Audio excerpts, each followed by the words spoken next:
Falegnameria Paludetto. Da più di 60 anni. Il legno su misura a casa tua. TG Plus News edizione di Venezia, buon pomeriggio. In apertura del nostro notiziario la cronaca. USB Lavoro Privato ha proclamato per venerdì 8 marzo uno sciopero generale. Di conseguenza, comunica Veritas, quel giorno potrebbero non essere assicurati alcuni servizi, ad esempio la raccolta di rifiuti, anche differenziata, e rimanere chiusi il call center, gli ecocentri e gli ecomobili.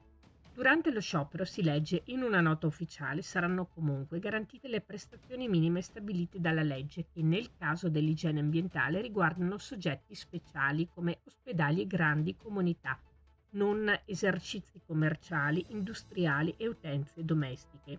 I servizi, prosegue la nota, riprenderanno regolarmente non appena terminato lo sciopero.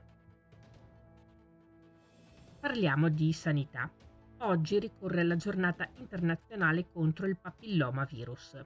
Secondo l'Organizzazione Mondiale della Sanità, l'HPV è la principale causa del tumore al collo dell'utero.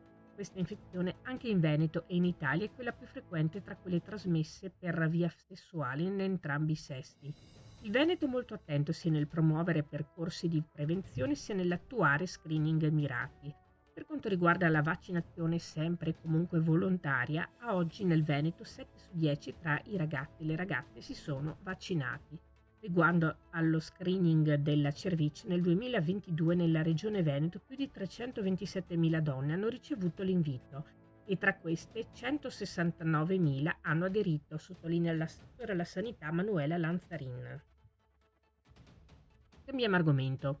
La Giunta Comunale di Venezia ha approvato, su proposta dell'assessore ai lavori pubblici Francesca Zaccariotto, la delibera che prevede la messa in sicurezza, il restauro e il consolidamento del basamento della gru idraulica Armstrong Mitchell che si trova sulla banchina orientale della Darsena Novissima dell'Arsenale di Venezia.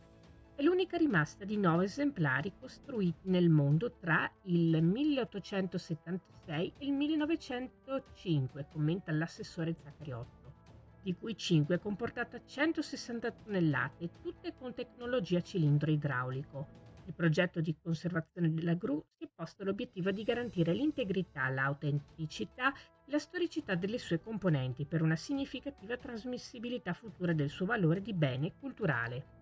La proposta comporta un investimento pari a 3.500.000 euro.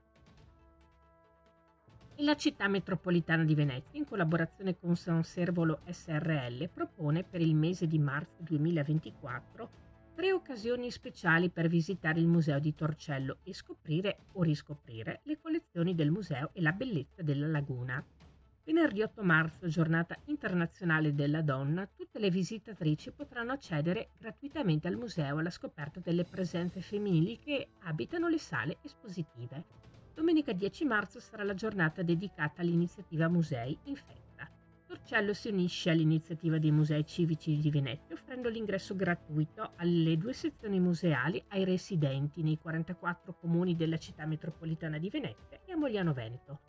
Giovedì 14 marzo, infine, in occasione della Giornata Nazionale del Paesaggio, ingresso ridotto per tutti i visitatori.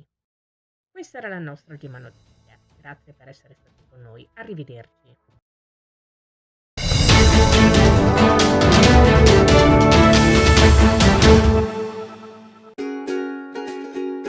Falegnameria Paludetto. Da più di 60 anni. Il legno su misura a casa tua.